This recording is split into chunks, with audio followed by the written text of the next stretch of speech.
Mes oncles, mes tantes, mes cousines, les frères et les sœurs de ma maman, tout ça était parti à Auschwitz.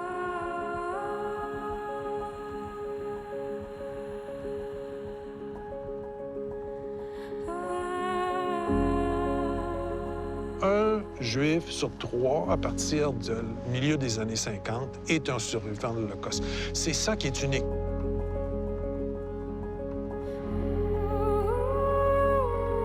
Je peux même pas imaginer ce qu'ils se sentaient, tous ces gens-là, en arrivant. Ils comprenaient pas du tout.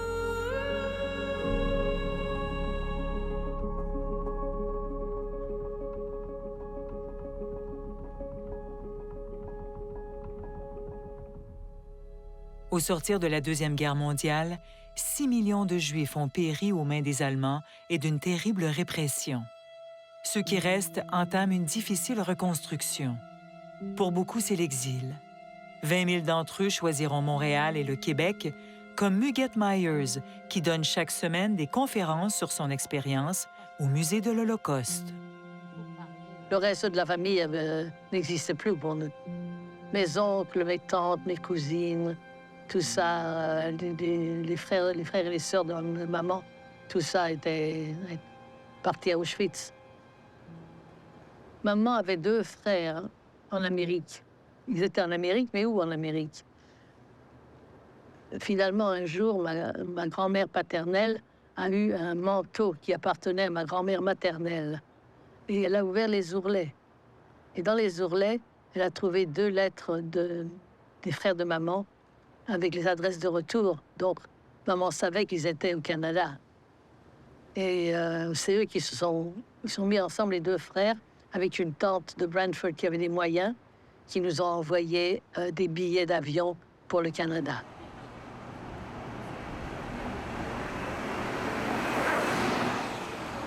Au début du siècle, jusqu'en gros à l'arrivée des survivants de l'Holocauste, les Juifs sont 5 à 6 de la population de Montréal, sont 1 à 2 de la population du Québec et du Canada. Ils sont très concentrés dans 3 villes, Montréal, Toronto, Winnipeg, donc on ne les voit pas nécessairement ailleurs, mais dans la ville de Montréal, 5 c'est un groupe assez considérable. Le boulevard Saint-Laurent, c'est le corridor d'immigration. Tous les groupes sont passés par ici, on pourrait dire, jusqu'à ce que les voyages par avion transcontinentaux soient moins coûteux. Les gens arrivaient dans le port, montaient progressivement. Les Juifs sont passés par ici. Les survivants de l'Holocauste sont entrés dans ce corridor aussi.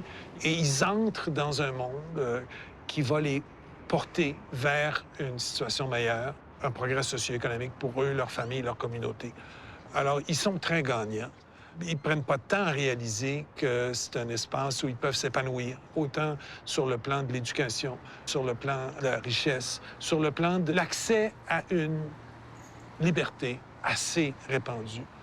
Tous des événements qu'ils n'ont pas connus en Europe, parce que soit ils sont nés pendant la guerre ou ils ont vécu les conflits de la guerre. Alors, sur Saint-Laurent, il y a un journal yiddish qui apparaît en 1907 qui s'appelle le Canada Radla, l'Aigle canadien, qui va s'installer dans l'édifice brun là, de 3 étages juste derrière nous, qui donc date, son installation ici date des années 30, et qui est un médium de diffusion auquel vont participer les survivants de l'Holocauste. Ils vont obtenir de l'information sur la communauté, sur les emplois, ils vont pouvoir discuter, ils vont pouvoir écrire, produire de la littérature. Symbole de la liberté, l'absence de censure, finalement, du destin devenu maintenant beaucoup plus universel, beaucoup plus général. Les Juifs participent à la société. Ils ne sont pas compartimentés, ils ne sont pas mis dans des ghettos, ils ne sont pas exclus. Et en jaune derrière nous, l'édifice beaucoup plus élevé, c'est l'édifice qu'on appelle l'édifice Cooper, qui est une usine de confection. Beaucoup des survivants de l'Holocauste vont avoir leurs premiers emplois dans la confection. Ils vont faire des pantalons, des chemises, des manteaux, qui est une des principales industries de Montréal où les Juifs ont une tradition bien établie. On va faire venir des tailleurs juifs dans les programmes d'après-guerre. On va attacher une attention particulière à leur trouver de l'emploi auprès d'employeurs juifs dans ce domaine. Et évidemment, on va juste regarder autour de nous, les petits restaurants, les petits commerces sont aussi des espaces où les survivants de l'Holocauste vont trouver de l'emploi ou vont même ouvrir des petits commerces. La plupart des Juifs fuyant l'Holocauste arrivent à Montréal après la guerre. Cependant, entre 1940 et 1943, plusieurs centaines de Juifs fuient l'Europe pour l'Angleterre. On ignore encore l'ampleur de la Shoah à ce moment. L'Angleterre, bombardée, ne sait que faire des réfugiés juifs, dont plusieurs parlent allemand, la langue de l'ennemi. Pour protéger son territoire et les réfugiés juifs eux-mêmes, on les envoie au Canada, où ils seront internés dans des camps. Illinois. There's Fort Lennox, but for us, it was always l'Illinois. Quand je suis venue ici la première fois, j'étais très petite, alors je ne pouvais vraiment pas comprendre tout ce qui s'est passé ici et tout ce que mon père avait vécu. Alors c'est beaucoup plus tard que j'ai appris tous les détails de son expérience. Bonjour Malvina. Bonjour Mathieu. Mathieu, enchanté. Bienvenue au Fort Lennox. Merci beaucoup. Bienvenue à l'Illinois. Mon père est arrivé ici en juillet 1940. Il était juif, comme moi je le suis. La grande majorité des réfugiés qui ont séjourné au camp ici de l'Illinois étaient d'origine juive, oui.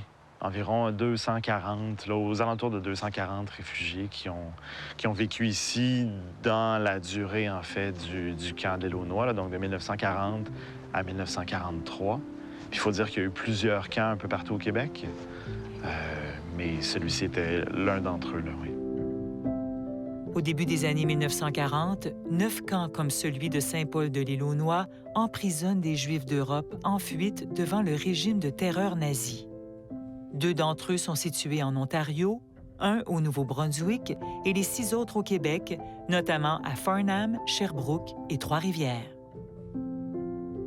Avec la montée du nazisme en Europe, au début de la guerre, il y a beaucoup de réfugiés juifs allemands qui fuient l'Allemagne nazie puis qui vont se réfugier en Angleterre. En 1940, Paris tombe aux mains des nazis. Et donc là, l'Angleterre sent qu'elle devient la prochaine cible. Et pour protéger ses réfugiés sur son territoire, puis pour protéger son territoire, elle va décider de disperser plusieurs de ces réfugiés dans ces différentes colonies, dont au Canada, où ils vont ouvrir une série de camps de réfugiés, dont un ici, sur l'Illinois. Il s'est enfui. Il venait de l'Allemagne, de Berlin, en fait. Alors, il était chanceux d'être en Angleterre avec des milliers d'autres gens. Et puis, ils sont allés au Canada. Et puis, ça s'est fait rapidement, puis dans la confusion, parce qu'il y a différents niveaux de réfugiés. Il y a des prisonniers de guerre, il y a des prisonniers politiques, il y a des réfugiés. Il y a une certaine confusion qui s'installe. Et puis, il y a plusieurs de ces réfugiés-là qui arrivent ici, mais qui sont perçus comme étant des prisonniers de guerre. And so everything happened very, very quickly. And they were put on boats, some to Australia, some to Canada. My father was put on one of those boats. He had no idea where he was going. He was told by many people on the boat that they would never make it alive to Canada. But if they did, this was going to save him. And so he arrived, and he thought this was going to be freedom. And of course, at the same time, he was trying to figure out a way to save his family, which he was never able to do. But he got to Canada, and instead of freedom, he was faced. They got off the boat in Quebec City. There were police. They were yelling. They took away his passport and everything he had with him, and they became, as of that moment, prisoners. And they had no idea why. And that was the beginning of the chapter of Illinois. They were transported to Illinois, and he was here from July of 1940 to November of 1942. He was 20 years old when he arrived here, and 22 when he left. Very much a changed person. Le Canada des années 40, comme l'Australie ou l'Afrique du Sud, sont sous influence de l'Angleterre, considérés comme la mère patrie. Le Canada a donc l'obligation de prendre en charge les réfugiés juifs envoyés sur décision de Londres. Je peux même pas imaginer ce qu'ils se sentaient, tous ces gens-là, en arrivant. Oui, puis en comprenant pas nécessairement la... Non, ils ne comprenaient pas du tout. Ben non, c'est ça. Il y a une seule entrée à l'intérieur du fort. Donc, nécessairement, votre père serait passé par ici. Puis c'est sûr que l'entrée est massive, est impressionnante. C'est une grande entrée en pierre. Puis elle aurait été un peu différente à l'époque, c'est-à-dire qu'ils avaient installé une tour d'observation au-dessus donc de l'entrée. Pour Et ça? oui, spécifiquement pour le camp d'internement. Et ils étaient en processus d'installer aussi du fil barbelé. Donc c'était vraiment le sentiment d'inconnu finalement qui nous attendait. T'sais. Le sentiment qu'on arrivait à une prison. Mm-hmm.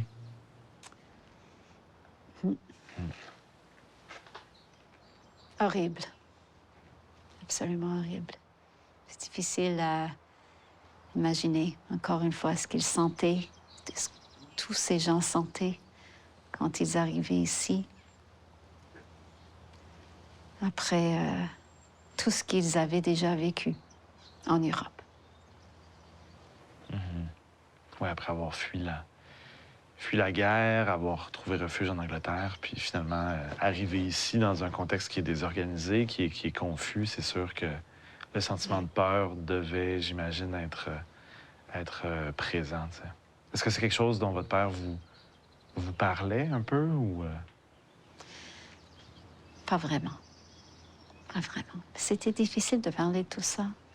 Il avait vécu, sa vie a été très, très difficile. Il vivait avec toutes sortes d'émotions toute sa vie. Et ce chapitre a été un des plus difficiles.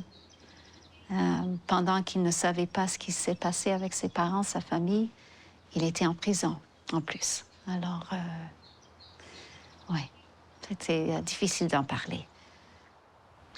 Ben, tu sais, je pense que effectivement, c'est comme une période de l'histoire qu'on connaît pas, que j'ignorais même avant de travailler sur ce projet d'exposition-là. Puis, on a eu la chance dans les premières années de pouvoir faire des visites guidées avec des anciens réfugiés qui étaient encore vivants.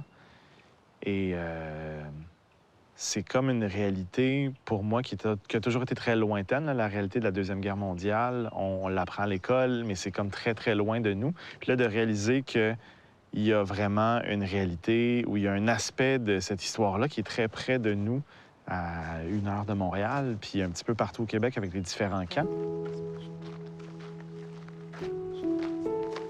En partant du principe où on s'est dit, ben si les murs de ce bâtiment-là avaient des oreilles, ils nous parleraient ou ils nous raconteraient sûrement les histoires, non seulement des militaires britanniques, mais de tous les autres qui ont habité dans ce bâtiment-là. Puis c'est un peu ça qui a guidé finalement le développement de l'exposition. Et c'est pas non plus l'histoire qui est la plus évidente au Fort Lennox parce que c'est un fort britannique. Quand on arrive, ce qui nous apparaît au premier plan, en pleine face, c'est l'histoire militaire britannique. Donc, de découvrir les autres périodes d'occupation, c'est un peu aussi l'objectif qu'on avait avec le projet d'exposition. Après la guerre, le monde découvre avec horreur la tragédie de la Shoah. L'émigration des Juifs au Québec s'organise. Terminés les camps de prisonniers, les Juifs sont désormais accueillis comme des survivants.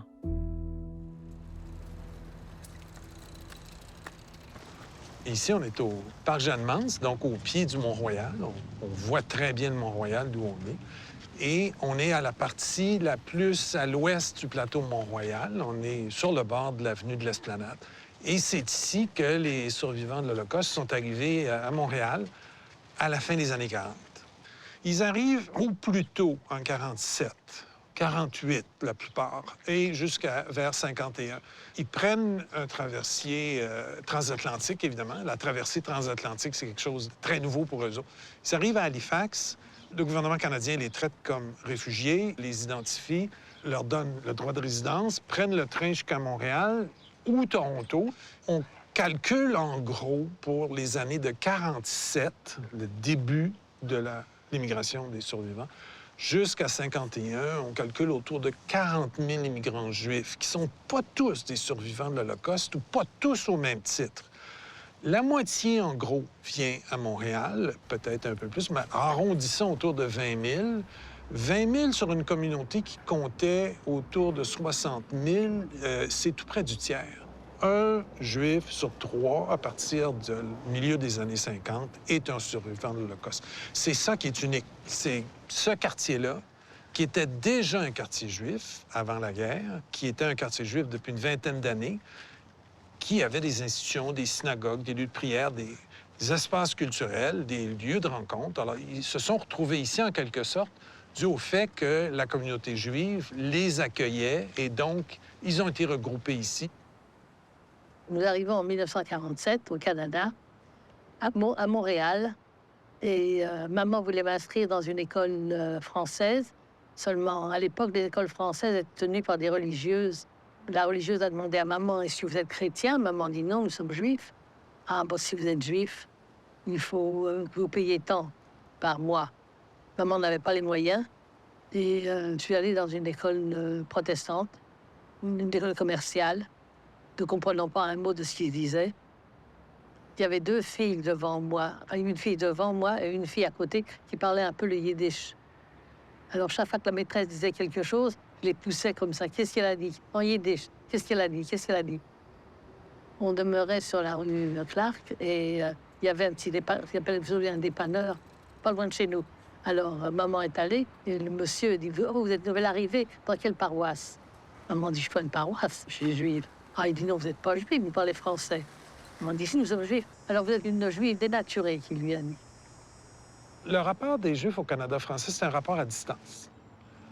C'est un rapport où est-ce qu'on n'est pas invité dans les paroisses, où est-ce que, étant juif, on n'a pas accès à la philanthropie catholique, on n'a pas accès à l'école catholique, on n'a pas accès au monde francophone facilement. Un peu plus pour les protestants, pas pour des raisons de classe sociale, parce que la différence sociale est trop grande, mais parce que les Juifs vont d'abord apprendre l'anglais pour des raisons scolaires qui sont très précises. Et donc, ils vont avoir au moins une langue avec laquelle faire leur chemin. Ça va être l'anglais essentiellement pour cette génération-là. Je me considère comme une anglophone à la maison. Mes enfants parlent très peu le français, mais toute ma famille est anglophone. Donc, je me considère anglophone, juive anglophone. Les Juifs qui arrivent ici en 47-48 parlent ni anglais ni français. Ils n'ont aucune expérience de l'Amérique. Ils n'ont pas vu ce que c'est qu'une grande ville où la liberté politique règne. Ils connaissent pas du tout le contexte. Alors, ils vont graviter vers des institutions juives, culturelles, religieuses, communautaires. L'Esplanade est considérée à l'époque comme la grande rue communautaire juive parce qu'on y retrouve beaucoup d'institutions et de personnes juives avec un certain ascendant économique et social. 2-3 rues à l'est d'ici, on a le boulevard Saint-Laurent, qui est la rue commerciale juive. C'est là que se trouvent les usines de confection. C'est là qu'on achète des produits juifs. C'est là qu'on trouve une vie sociale, commerciale intense. La langue dominante sur le boulevard à l'époque, c'est encore le yiddish. Les Juifs sont encore la majorité. Ils vivaient dans un climat, ce qu'on pourrait appeler de libéralisme économique. Ils avaient le droit de vote s'ils étaient naturalisés. Les enfants, automatiquement nés ici, avaient le droit de vote. Ils subissaient pas des processus agressifs d'antisémitisme, pas de contexte insultant sur les rues. Quand les Juifs survivants de l'Holocauste arrivent en 1947, il s'agit d'individus qui sont, la plupart, dans la vingtaine, début vingtaine. Beaucoup sont des orphelins qui ont pris beaucoup de temps à arriver, donc c'est plus des enfants quand ils arrivent. Et eux sont en état de choc, sont en état de traumatisme profond. Ils ont perdu toute leur famille, tous leurs repères. Ils ont souffert physiquement, moralement. Ils ont été humiliés par des techniques de toutes sortes dans les camps de concentration. Eux, ils ont un besoin énorme de retrouver une normalité. Ce qui est très différent, c'est que les premiers arrivants à Montréal au début du 20e siècle étaient venus d'eux-mêmes, librement, pour améliorer leur situation. Ils n'étaient pas des survivants d'une catastrophe, d'une guerre ou d'une politique d'extermination nazie. Il y a des gens qui sont arrivés ici, il ne leur restait plus un seul proche, frère, sœur, père, mère, oncle, rien. Ils venaient de villages ou de zones où tous les Juifs avaient été ramassés. Il restait rien. Ils ne peuvent pas retourner en arrière. Ils venaient de contextes aussi où ils avaient été en camp de concentration, ce qui est équivalent d'une déshumanisation profonde. Comment sortir de ça facilement? And maintaining the religious practice, c'est la mémoire de Jésus. On arrive ici, on n'a plus de famille, on n'a plus de proches, on n'a plus d'amis, on a tout perdu. Il faut retrouver une chaleur humaine, il faut retrouver un sens du communautaire, il faut retrouver un sens de la vie juive qui était impossible dans la plupart des circonstances pendant le Shoah. On sait que leur adaptation est complexe, difficile et longue, où on va tenter de la faciliter. Et là, l'exemple ici, c'est ici devant nous, la Bibliothèque publique juive, fondée en 14, qui s'appelle en yiddish la Yiddish Volksbibliothek, où on parle yiddish, où on comprend l'histoire de l'Europe de l'Est, où la plupart des gens qui sont là sont des immigrants arrivés de plus longue date, et donc ils vont être en quelque sorte des mentors.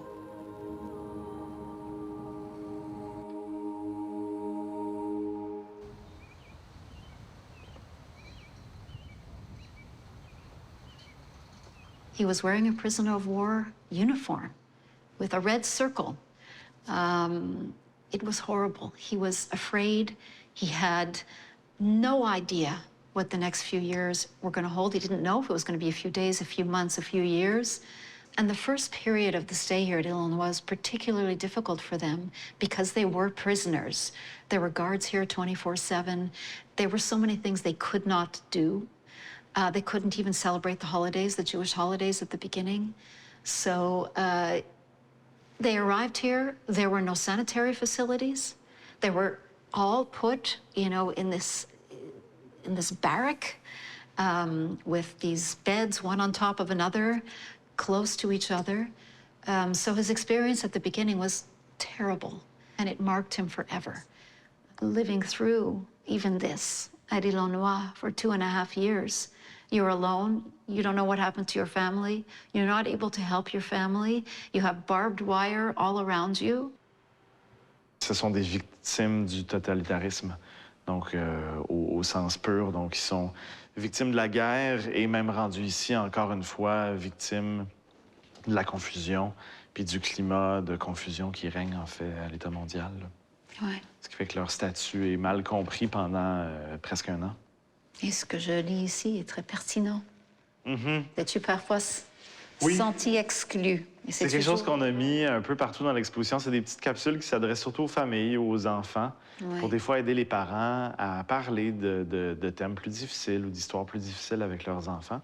Ouais. Puis dans ce cas-ci, ben, c'est l'idée de la peur de l'autre. C'est ça, finalement, qu'il y a derrière ça. C'est C'est the la peur dislike de of the l'autre. unlike. Et c'est ce que mon père a senti pas mal toute sa vie. Puis ici, donc, c'est ça, on a les fragments du livre de prière en hébreu. Donc, c'est un livre de prière qui a été retrouvé dans le nord de l'île. Puis, quand on a eu des rabbins puis des anciens réfugiés qui sont venus ici, on s'est rendu compte, en fait, que dans la tradition juive, le livre de prière, s'il est enterré, c'est volontaire. C'est une des façons de s'en débarrasser. Donc, on a eu des discussions avec la communauté juive et puis avec des représentants aussi du musée de l'Holocauste, à savoir, est-ce qu'on fait une cérémonie puis on le réenterre ou est-ce qu'on le met en exposition?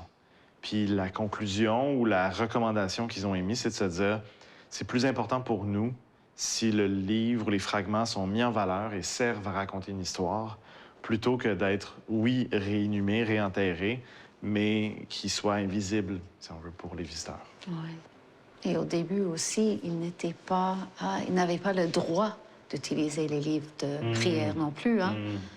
Ça c'est venu plus tard. Alors, c'était vraiment quelque chose de très important, je sais, parce que mon père me l'a dit. Puis c'est un objet tellement personnel que pour nous, ça raconte cette histoire-là, des histoires individuelles parmi une grande histoire collective, là. When my dad was alive, the first thing I'll say is he and my mother wanted nothing more than for us to grow up as Canadians and to have no baggage at all. In fact, they didn't even teach us German, which was both of their first language. They didn't want us to be associated with the German culture because they were worried about what would happen to us, given the treatment, particularly that my dad experienced in Canada as a German. First, by being imprisoned, and second, even by the Jewish community, who were not used to seeing Jewish people who spoke German as opposed to Yiddish. And he was very grateful to several members of French-Canadian community for giving him work, for welcoming him, and for teaching him a lot of things that he needed to learn. Ça a été une rencontre dans un contexte difficile, complexe. Ça s'est manifesté par des difficultés de communication sociale, par l'incapacité de faire facilement confiance et rencontrer un autre. Ça s'est manifesté dans les rêves, les fantasmes, la manière dont ces gens-là ont imaginé leur vie. Ils ont dû quitter un enfermement mental, physique, extrêmement lourd pour peu à peu s'ouvrir, entrer en rapport avec l'extérieur. On peut imaginer la difficulté qu'il y a de quitter un cauchemar, une situation de vie intolérable, puis tout d'un coup, d'arriver sur le plateau Mont-Royal, d'arriver dans le parc Jeanne-Mance. La transition est pas possible rapidement. Alors, c'est surtout comme ça que ça s'est manifesté. Des craintes irrationnelles, la peur que les nazis reviennent, le sentiment que la vie est brisée pour toujours.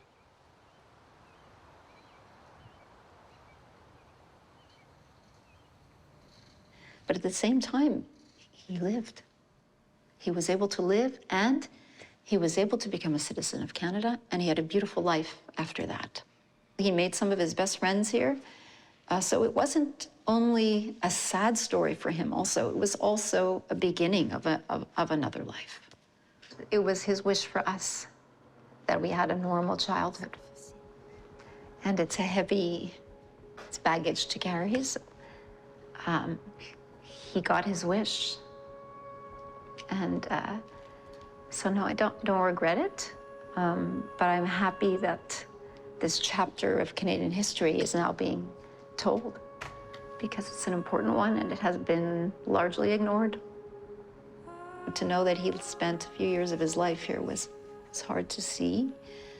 But it's also just because I miss him.